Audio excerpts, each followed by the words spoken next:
we'll have the latest on Omicron, new COVID variant of Omicron later in this broadcast. But hunting season is coming up, and for those of you guys who like to hunt like country boys, I'm with you guys. I used to love hunting all the time. I loved to hunt. My dad and I would hunt for dove. Dove is like a type of bird. We eat it and then he just stuffs it with. I'm not here to talk about that, but there are some tips about hunting.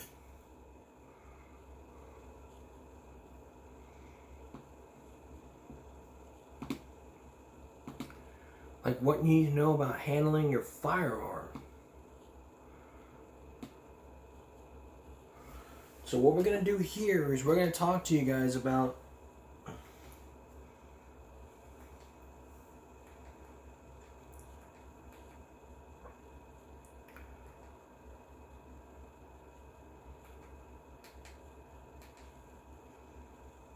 about the firearm. So let's take a look. Thank you. Well, with hunting season in full swing, it's never a bad idea for a refresher on hunters' education and safety tips when it comes to handling a gun. Our Alexis Green spoke to experts on 3 basic rules that can be used to avoid an accident or even a tragedy. Darren Sykes, NRA certified gun trainer at Nichols Guns, says they see a variety of customers who come into their store, from long-range precision shooters to those who have never picked up a gun in their life. But the most important part of the sport is safety. A lot of accidents occur whenever we're kind of too comfortable with the gun, right? We may kind of get too relaxed or, lackadaisical going through the motions. That's usually when bad things happen. Sykes says at Nichols Guns, they offer a variety of courses to fit each individual's needs. But no matter the level of expertise, everyone should practice these 3 golden rules. 1, always keep the gun pointed down range or where you intend to shoot. Know what is your target and what's beyond your target. Huge concern with hunting. That's number 1 for hunters. And then 3rd, always keep her finger off the trigger until ready to shoot. Texas game warden Laren Johnson says she's seen hunting accidents every year, adding that the majority of all firearm mishaps come from mishandling, and encourages handlers to keep their gun unloaded until ready to use. Or, someone was pulling a firearm out of a vehicle or climbing up into a blind and it was loaded and it accidentally goes off. According to Johnson, it is now a requirement for hunters to take a hunter safety course if they were born after 1971, in an effort to reduce hunting accidents and fatalities in Texas. We have seen the downward trend of hunting accidents occurring, which means the safety course is working, and that's why it is a requirement and is going to continue to be a requirement for hunters. Lexus Green, 3 News. All right, thanks for that, Lexus. And I agree with the requirement, even though I was born after 1971. I was born in 1997, which was years before. Just 27 years. But there are statistics about this. A political social research firearm injury surveillance study accumulative data from 1993 to 2008. So, looking at the study, 1.8 million emergency department visits of firearm-related injuries, both hunters and non-hunters. Only 1.9%, which is 35,970 of these EDVs were hunting related. Among the 1.5 of hunting injuries, 57% of firearm incidents resulting in being shot were resurrections, and the mortality rate was 0.6%. 4% of these hunting related injuries were unessential. The study also observed firearm related incidents occur only 9 per 1 million hunting days.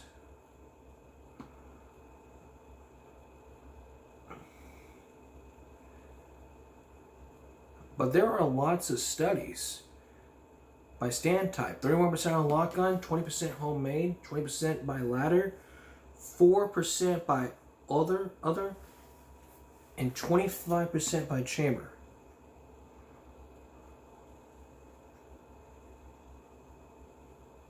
In 2005, approximately over 5,600 injuries related to the tree stand use.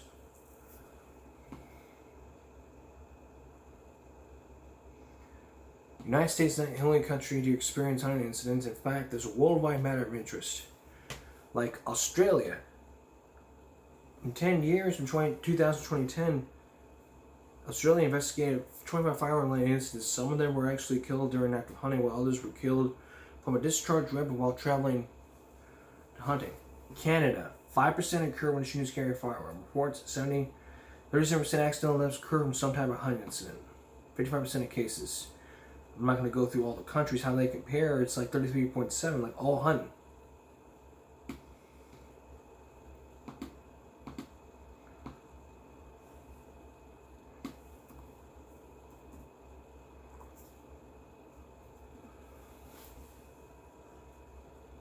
So, what we just heard, it's just basically you need to make sure that you're learning how to do firearms, that you won't learn how to use the firearms won't be an accident. That's why there should be requirements, laws protected against this, protected to make sure no one gets injured. That's why we have laws. If we don't have laws, then we're screwed. And if we're screwed, we're screwed. Rather about that.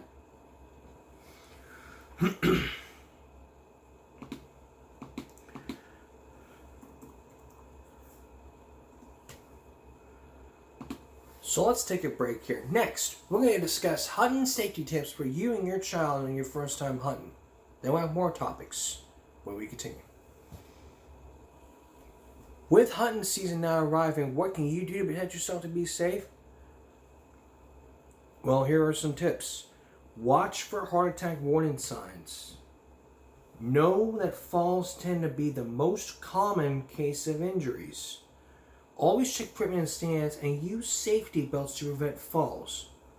Avoid alcohol. Hunters are more acceptable injuries, including frostbite and hypothermia, if they've been drinking. Let family members know where you'll be hunting and take two-way radios or loud whistles along in case help is needed. We didn't do that years ago, but I might as well just recommend it to my father. Learn some basic first aid before it works. In other words, I think what you should do is like bring a first aid kit so that you should just use bring a first aid kit so that everyone knows, everyone can be safe and not injured. And the basic rules for safe firearm handling. We talked about kids and guns in our special from our old show, but I want to get into this right now. Treat every firearm as if it is loaded. Never assume the firearm is unloaded. Place your finger on the trigger only when you're ready to shoot. When the safety's off, it's ready to fire. When the safety's on, it's not fired. Always control the muzzle. Keep your muzzle pointing in a safe direction, and remember that whenever the muzzle points in the crosshairs, don't overlook on the ricochet. Be sure of your target. You're responsible for knowing what's in front of your target, near your target, and beyond your target. If you aren't certain about any of the three, don't take the shot. You take that shot, you could be a family member of yours dead, and it could be an accident. Lastly, don't forget the Blaze Orange. Blaze Orange is behind safer. Spotting a hunter wearing camouflage is hard. Wearing Blaze Orange makes you visible to others in a hunting area. So you might be asking me, could I wear both camouflage and Blaze Orange? I guess so. I mean, one of these days I gotta get my dad in here because he knows about hunting. Like we used to do camouflage and all that stuff, and Blaze Orange sounds like a great idea.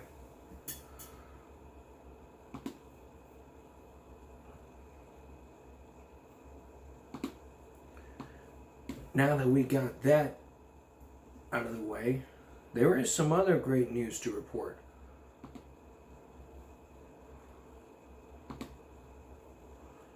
As of next week, there's going to be a Pearl Harbor Remembrance set for next week.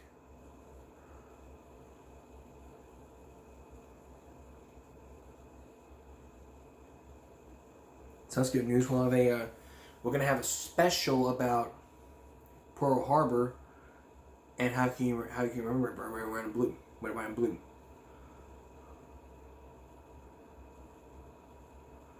But there is not good news. If you've been watching the Cowboys, looking at the coach, you may have realized that this coach has gotten COVID. This Dallas coach tests positive for COVID.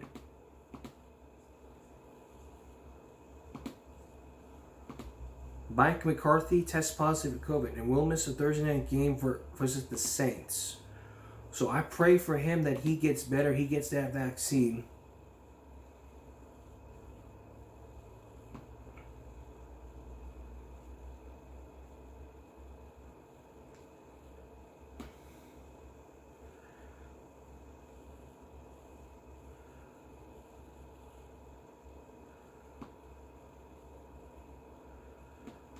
We haven't done our Black Friday special, so when we come back, we're going to make up our Black Friday special. Stay with us.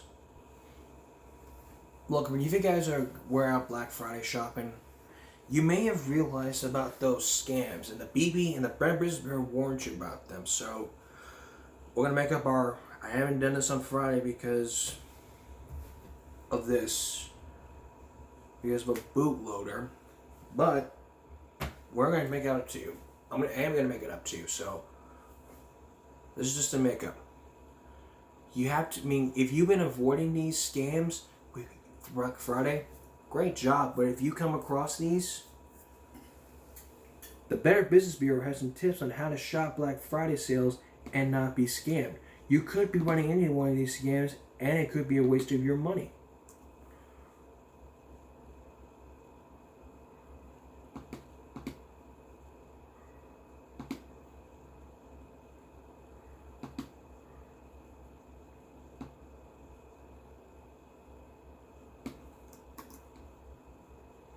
So what we're going to do is we're going to teach you.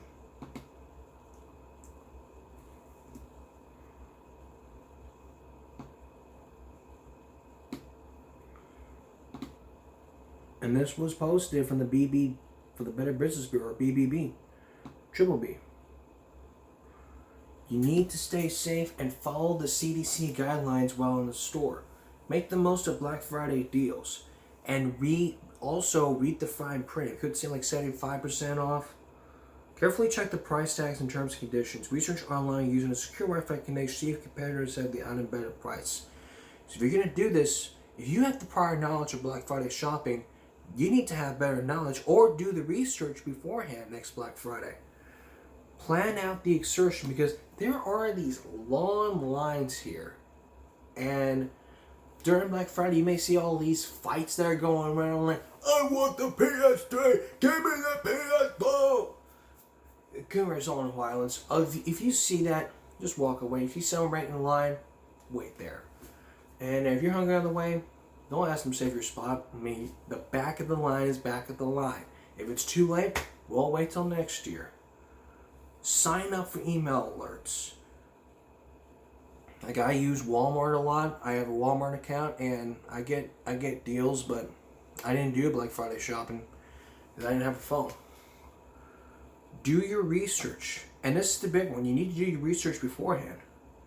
Read part of using extremely discounted items. It could be cheaper model or brand advertised and not what is expected. You also have to know the return policy and warrant information. Pass on information about concerns, exchanges, repairs, and warranties to the person who will use them. Gift receipts are an easy way for recipients to return a gift. If it's just not right, make sure the item is available to be returned before purchasing. That way you can get a better refund. If it's not available for return, then you're screwed.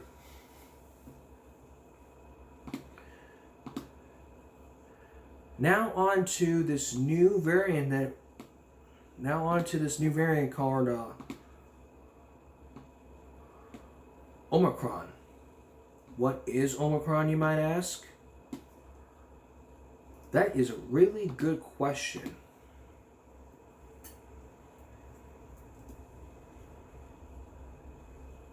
It's not just the letter of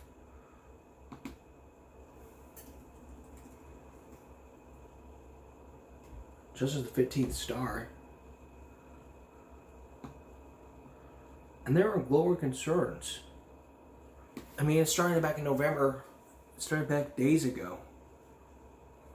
It's a new, and what is known about it? Well, it's the latest strain of COVID to be designated for great concern by the WHO, the World Health Organization. More and more countries are reporting cases, and as usual, combination of mutations that may be able to spread faster. It's a highly stable variant concern through actual risk or not understood. Early evidence suggests an increase of people who have already had COVID-19 can patch it again. The symptoms of this: high pulse, some unusual symptoms spotted by like muscle aches, scratchy throat, and a dry cough, and a few had high temperature. That's what from Angelique Cozit.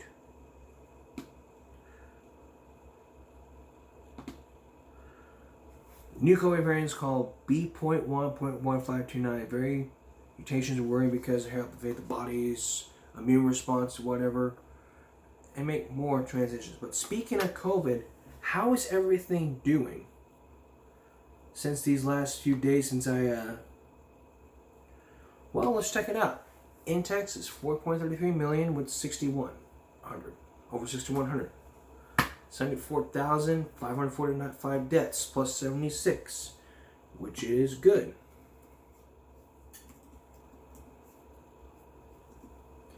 In Nueces County, we have 62,599. We're getting close to 63,000 with 1,298 deaths. The tests. Almost 800,000 have been tests have been taken. 71,000 have had positive tests. 9.8% have gotten positive. Hospital people, 46,902 have been hospitalized. People in ICU, 12.277%. As for vaccination, 64.1. That is 18.5 million people have had at least one dose, and 15.8 have had at least are being fully vaccinated, which is 54.7%, which is good. Now, what about Flower Bluff?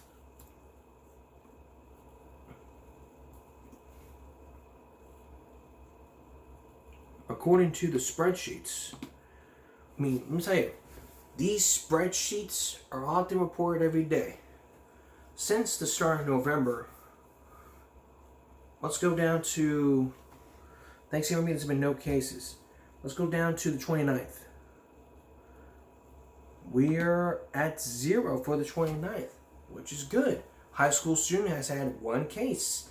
The rest are 0, but except one ECC student has had at least one case. And since Thanksgiving week, 19th and 18th, 0. 17, 0. One high school student, and the rest are 0. That's great. That is really great. And right now, FBISD, we're still on stage number 2. That's migration.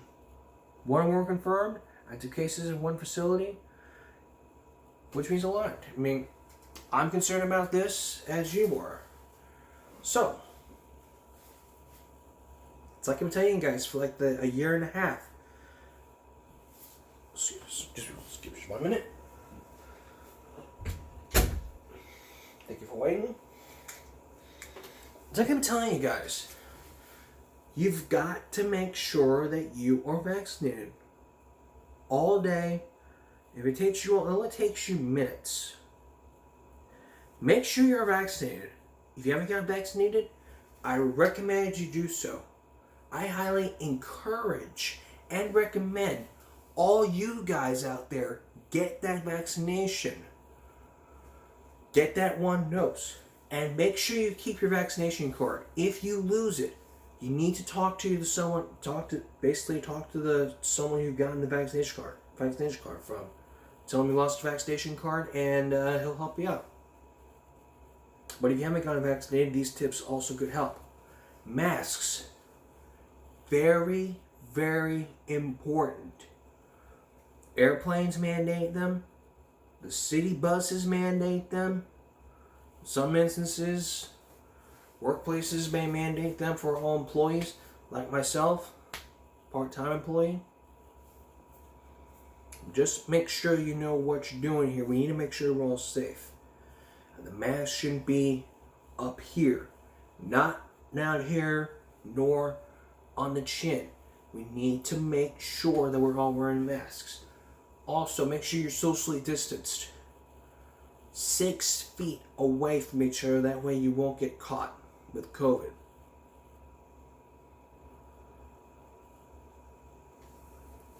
Also, disinfect your area. If you're in school, make sure you bring disinfectant wipes and hand sanitizer with you at all times. If you're afraid of germs, just make sure you get yourself a mask and some gloves and probably some hand sanitizer would do perfect. Also, wash your hands to help kill germs. If you're working at a fast food restaurant and you have to wait, and you gotta wait in every area to wash your hands, because it's all about safety. It's all about health. Try to be safe here. If you're under 2, no masks. If you have a medical condition, you still gotta wear a mask. But if you have if you have a medical condition, they'll help you out, but you still gotta wear a mask. Like you don't be arguing him saying, I have a medical condition, I have asthma, this and that, blah blah blah. And don't be listening to those anti-COVID people who know a lot about the masks.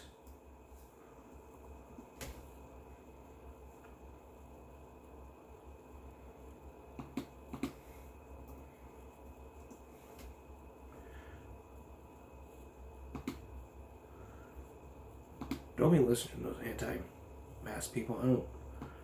I don't know these people.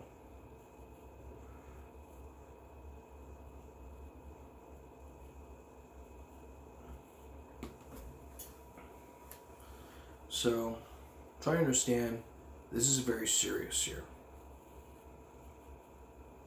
I'll be back in a moment. Here's what we got for you coming up on Wednesday. Is your home office setup covered with germs and bacteria? Inside Edition investigates. Also, we're going to introduce you to our Gorilla Glue girl who released her lap song about gluing her hair.